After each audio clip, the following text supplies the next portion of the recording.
بعض دفعہ ہم لوگوں کے اوپر اس حد تک خطرناک کالا جادو، اس حد تک خطرناک بندش یا اس حد تک خطرناک رکاوٹ کر دی جاتی ہے کہ ہماری زندگی صرف مایوسی، ناکامی کا ہی مجموعہ رہ جاتی ہے۔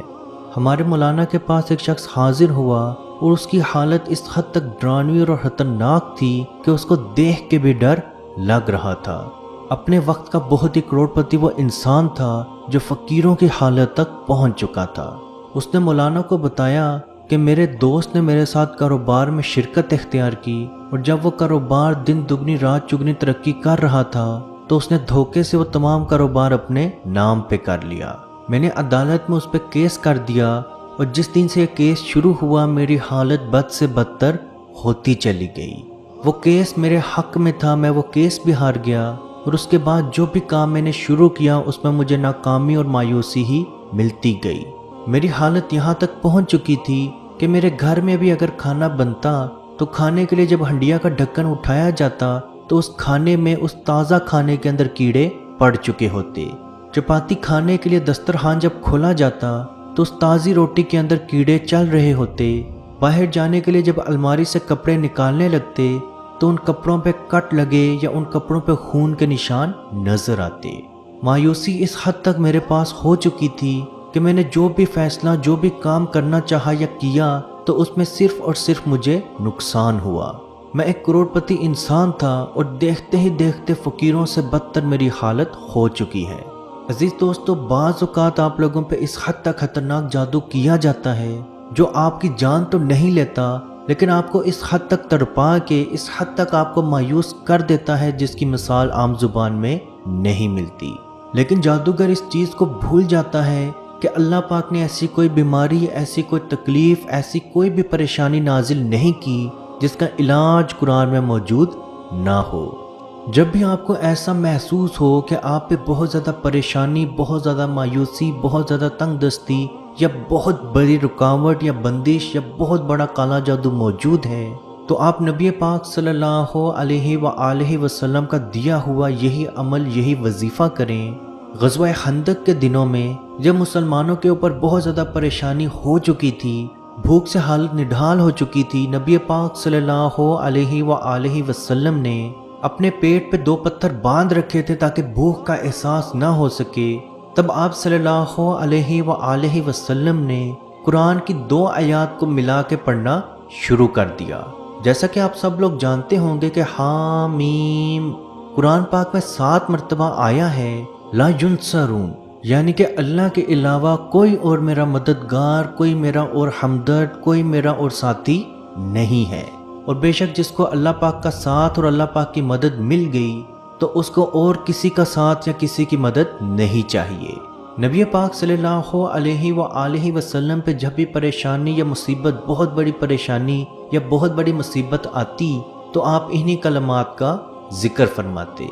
آپ کے اوپر بہت ہی پرانا جادو یا بہت ہی خطرناک جادو، بندش یا کوئی بھی عمل ہو چکا ہو، یا آپ کو بہت زیادہ تنگ دستی ہو، نوکری نہیں مل رہی، بہت زیادہ قرضہ چڑھ چکا ہے، بیماری ختم ہونے کا نام نہیں لے رہی، جنات کا اثر ہے، نظر بد ہے، یا آپ کے گھر میں لڑائیاں جھگڑے ختم نہیں ہو رہے، یا ظالم شوہر ہے آپ کا جو آپ پہ بہت زیادہ ظلم کرتا ہے، اور اگر آپ اس کے ظلم سے بچنا چاہتے ہیں یا اس کے ظلم کو خوشی میں یا محبت میں تبدیل کرنا چاہتے ہیں، حلال طریقے سے، حق کے طریقے سے، یا آپ کے گھر میں کوئی بہت زیادہ نشہ کرتا ہے، بے شک وہ سگریٹ کا ہو، چرس کا ہو یا کوئی بھی نشہ ہو، اور آپ اگر چاہتے ہیں کہ وہ نشہ اس کا مکمل طور پہ ختم ہو جائے تو انہی کلمات کا ذکر کرنا شروع کر دیں۔ حامیم لا ینصرون، حامیم لا ینصرون، حامیم لا ینصرون۔ جیسا کہ آپ لوگ جانتے ہوں گے کہ حروف مقطعات ایسے ہوتے ہیں جن کا معنی صرف اللہ اور اس کا رسول ہی بہتر جانتے ہیں، تو آپ نے اس کا وظیفہ، اس کا عمل کرنا شروع کر دینا ہے۔ دن رات، صبح شام، ہر وقت ہر وقت ہر وقت اس کا ذکر کرنا شروع کر دیں۔ خود بھی پڑھیں، اپنے گھر والوں کا بھی پڑھائیں، اپنے گھر میں دم کرتے رہیں، اپنے گھر کا، اپنے کاروبار کا اپنے دماغ میں تصور لا کے اس پہ دم کرتے رہیں، اپنے پہ دم کریں، اپنے گھر والوں پہ دم کریں، اور اس حد تک پڑھیں کہ آپ کو اور کوئی کام بھی نہ یاد رہے۔ صبح، دوپہر، شام، رات، ہر وقت آپ نے یہی کلمات پڑھنے ہیں۔ حامیم لا ینصرون، حامیم لا ینصرون، حامیم لا ینصرون۔ بے شک اللہ پاک کے علاوہ کوئی بھی آپ کا مددگار، آپ کا ساتھی، آپ کا ہمدرد نہیں ہے، اور جس کو اللہ پاک کا ساتھ، اللہ پاک کی مدد مل گئی تو اس کو اور کوئی مدد کی ضرورت نہیں پڑے گی۔ آپ کو لا علاج بیماری، لا علاج جادو، لا علاج بندش، لا علاج رکاوٹ بھی ٹوٹتی نظر آئے گی۔ بعض جادو نسل در نسل چلتے ہیں، آپ کو وہ جادو بھی ٹوٹتا نظر آئے گا۔ وہ جنات جو آپ کا ساتھ چھوڑنے کے لیے تیار نہیں ہیں، وہ بھی آپ کا ساتھ چھوڑنے پہ مجبور ہوں گے۔ اگر آپ کو نوکری نہیں مل رہی، اللہ پاک کے حکم سے آپ کو بہت بہترین رزق ملے گا، آپ کی پریشانیاں مکمل طور پہ ختم ہوں گی۔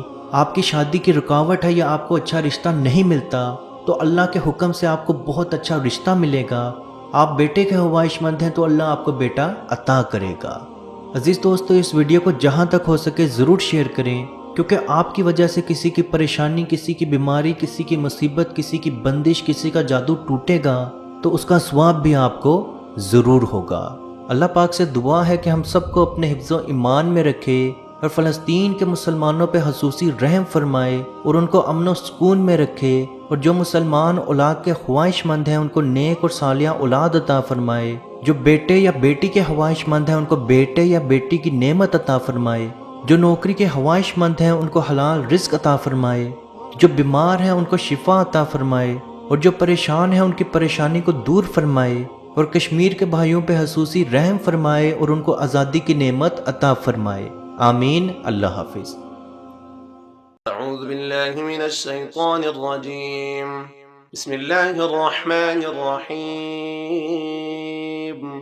لله ما في السماوات وما في الأرض، وإن تبدوا ما في أنفسكم أو تخفوه يحاسبكم به الله، فيغفر لمن يشاء ويعذب من يشاء، والله على كل شيء قدير. آمن الرسول بما أنزل إليه من ربه والمؤمنون كل آمن بالله وملائكته وكتبه ورسله لا نفرق بين أحد من رسله، وقالوا سمعنا وأطعنا غفرانك ربنا وإليك المصير.